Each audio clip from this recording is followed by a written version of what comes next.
में आप हो, इससे बहुत जल्दी आप बाहर निकलने जा रहे हो। पाप की सजा मृत्यु है, परंतु प्रभु यीशु मसीह में अनंत जीवन है। उस खुदा का धन्यवाद करो। यहोवा के सामने मैं नित्य चलता रहूंगा। जो उपकार यहोवा ने मेरे साथ किया, उसके बदले में क्या दूं? उसके पीछे चलिए, प्रार्थना करिए, धन्यवाद करिए। आज के संदेश के नाम है बीता हुआ जीवन को याद करके उस खुदा का धन्यवाद करो। बीता हुआ पल को याद करके ओ यीशु का धन्यवाद करो।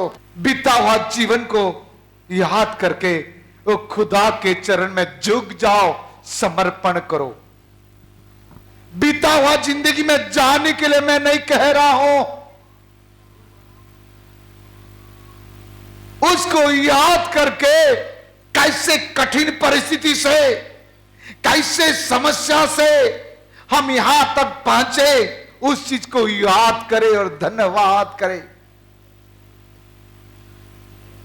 इसलिए यहां ऐसा भविष्यद्वक्ता कहते हैं, मैंने तुमको पाला, पोसा, खिलाया, बढ़ाया, छुड़ाया, फिर भी तूने मुझे भूल गया। हबक्कुक 1:12।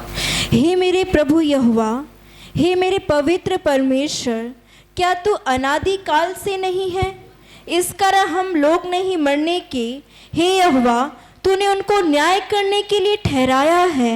हे चट्टान, तूने उल्हाना देने के लिए उनको बैठाया है। आइए पहला पॉइंट में जाएंगे, ऐसा 51 का 1 और 2। हे धर्म पर चलने वालों, हे यहोवा के ढूंढने वालों, कान लगाकर मेरी सुनो। हे यहोवा को ढूंढने वाले, कान लगाकर मेरी सुनो। हे यहोवा के, हे धर्म पर चलने वालों, हाँ। हे यहोवा को ढूंढने वालों, कान लगाकर मेरी सुनो। कान लगाकर मेरी सुनो। परमेश्वर का वचन कहता है कान लगाकर मेरी सुनो। हाँ। जिस चट्टान में से तुम खोदे गए, जिस चट्टान में से तुम खोदे गए हैं, और जिस खदान में से तुम निकाले गए, हाँ। उस पर ध्यान करो। हाँ। अपने मूल पुरुष अब्राहम और अपनी माता सारा पर ध्यान करो। जिस गड्ढे से आप बाहर निकले, जिस खुदान से आप बाहर निकले, उसको याद करो। उस खुदान में जाकर के दफना जाने के लिए नहीं कह रहा है। जिस गड्ढे से आप बाहर निकले, उसको याद करो, ध्यान दो, धन्यवाद करना खुदा को। जिस परिस्थिति में आप हो, इससे बहुत जल्दी आप बाहर निकलने जा रहे हो। भजन संहिता 107 का 20। वह अपने वचन के द्वारा उनको चंगा करता है, और जिस गड्ढे में पड़े हैं उस गड्ढे से क्या करता है? जिस वचन ने आपको उस गड्ढे से निकाला है, उस बीमारी से निकाला है, उस दुष्ट आत्मा से निकाला है, उस तंत्र मंत्र की शक्ति से निकाला है, उस गरीबी से निकाला है, आप उस प्रभु का धन्यवाद करो। मत्ती 8 का 16-17 पढ़िएगा। जब संध्या हुई तब वे उसके पास बहुत से लोगों को लाए जिनमें दुष्ट आत्माएं थीं, और उसने उन आत्माओं को अपने वचन से निकाल दिया और सब बीमारों को चंगा किया, ताकि जो वचन यशायाह भविष्यवक्ता के द्वारा कहा गया था वह पूरा हो। उसने आप हमारी दुर्बलताओं को ले लिया और हमारी बीमारियों को उठा लिया। ओ परमेश्वर ने शैतान से छुड़ाया, बीमारी से छुड़ाया, गरीबी से छुड़ाया। वो भी धन्यवाद करे। जिसको छुड़ाने वाला है वो भी धन्यवाद करे, कि विश्वास के साथ बोले कि मैं बहुत जल्दी छुड़ाए जाने वाला हूं। निर्गमन 3 का 7 और 8। फिर यहोवा ने कहा, मैंने अपनी प्रजा के लोगों को जो मिस्र में हैं, उनके दुख को निश्चय देखा है। परमेश्वर कहा, मैं मिस्र का लोगों का दुख को देखा नहीं कर रहा है, मिस्र में रहने वाले इस्राएल का लोगों का दुख को क्या क्या देखा। और उनको जो चिल्लाहट परिश्रम करवाने वालों के कारण होती है, उसको भी मैंने सुना है। चिल्लाहट को भी सुना है। और उनकी पीड़ा पर मैंने चित्त लगाया उसके है। पीड़ा पर चित्त लगाया। और इसलिए अब मैं उतर आया हूँ कि हाँ। उन्हें मिस्रियों के वश से छुड़ाऊं। ओ हालेलुया। उस समय छुड़ाना चाहता था, अब तो छुटकारा पा चुके हैं। हालेलुया।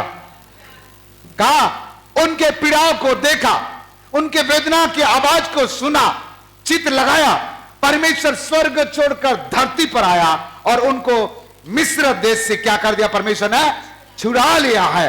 कल आप और मैं भी इस शैतान की कब्जा में, बंधन में फंसे हुए थे और हमें छुड़ाया परमेश्वर है। छुड़ाने वाला क्या नाम है उसका, प्रभु यीशु मसीह है। सेकंड पॉइंट में जाएंगे हम, पहला करंती 6:9 से 11 तक। क्या तुम नहीं जानते कि अन्यायी लोग परमेश्वर के राज्य के वारिस होंगे? धोखा ना खाओ, ना वेश्यागामी, वेश्या काम करने वाले परमेश्वर के राज्य में नहीं जाएंगे, और ना मूर्ति पूजक, मूर्ति पूजा करने वाले नहीं जाएंगे। पवित्र बाइबल कह रहा है ना परस्त्रीगामी, परस्त्री गमन वो भी स्वर्ग में नहीं जाएगा। ना लुच्चे, ना पुरुषगामी, पुरुषगामी, ना चोर, ना लोभी, जो लोभी, ना पियक्कर, ना पियक्कर, ना गाली देने वाले, ना गाली देने वाले, ना अंधेर करने वाले अंधेर करने वाले परमेश्वर के राज्य के वारिस होंगे। परमेश्वर के राज्य के वारिस नहीं होंगे। भजन संहिता 116 का 3 और 4 पढ़ेंगे हम। मृत्यु की रस्सियां मेरे चारों ओर थी, जरा याद करो, कहीं ऐसा ना हो कि आपका कहानी है। मैं अधोलोक की सकेती में पड़ा था, अधोलोक अर्थात नरक के किनारे पड़ा था, और मुझे संकट और शोक भोगना पड़ा। संकट और शोक में फंसा हुआ था।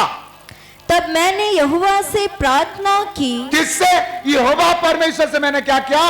प्रार्थना किया। और हे यहोवा, विनती सुनकर मेरे प्राण को बचा ले, विनती सुनकर मेरे प्राण को बचा ले। यहोवा अनुग्रहकारी और धर्मी है। ओ हालेलुया। आप ट्रेन में जा रहे हो, कोई आपके साथ नहीं है, आपको ऐसे लगता है कोई मेरे साथ कोई गलत करने वाला है। बचपन से आपको शैतान पकड़ उठाकर पटक रहा है, और ऐसे परिस्थिति में बंधन को तोड़ दिया, उस नरक का जकड़ से उठा लिया। और परमेश्वर को क्या करना चाहिए? चुप रहना चाहिए कि धन्यवाद करना चाहिए? हर परिवार यहां, कोई भी यहां आया है, सब कुछ भला है और आया ऐसे नहीं है। कुछ ना कुछ आपके साथ चमत्कार हुआ है, कुछ घटना घटा है जिसके द्वारा आप यहां तक आए हैं। नहीं तो प्रभु के पास आना इतना आसान नहीं है। कमाबो, खाबो, नाचबो, गाबो और क्या है। भजन संहिता 116 का 8 और 9। तूने तो मेरे प्राण को मृत्यु से, सुन लो, तूने तो मेरे प्राण को मृत्यु से, मेरी आंख को आंसू बहने से, और मेरे पांव को ठोकर खाने से बचाया है। ठोकर खाने से बचाया है। मैं जीवित रहते हुए अपने को यहोवा के सामने जानकर नित्य चलता रहूंगा। यहोवा के सामने मैं नित्य चलता रहूंगा, मृत्यु से और मेरे आंख को आंसू बहने से, और मेरे पांव को ठोकर खाने से बचाया। कितना बार ठोकर खाया और आगे ठोकर खाने से बचाया। और मैं जीवित रहते हुए, मैं जीवित हूं आज, अपने को यहोवा के सामने जानकर नित्य चलता रहूंगा। नित्य चलते रहूंगा। Hallelujah, hallelujah, hallelujah, hallelujah. 12 और 13 पद पढ़ो। यहोवा ने मेरे जितने उपकार किए हैं उनका बदला मैं उसको क्या दूं? जो उपकार यहोवा ने मेरे साथ किया उसके बदले में क्या दूं? मैं उद्धार का कटोरा उठाकर यहोवा से प्रार्थना करूंगा। मैं यहोवा से क्या करूंगा?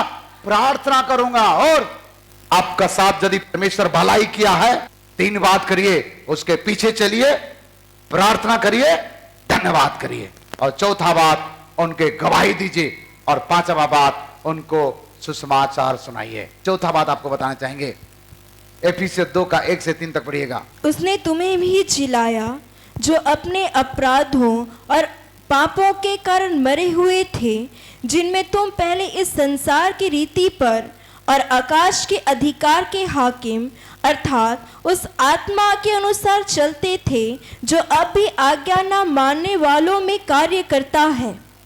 हाँ, हमें उस पाप और अधर्म से छुड़ाया। पाप के सजा मृत्यु है, परंतु प्रभु यीशु मसीह में अनंत जीवन है। जीवन का मकसद तू है, मेरे जीने का कारण तू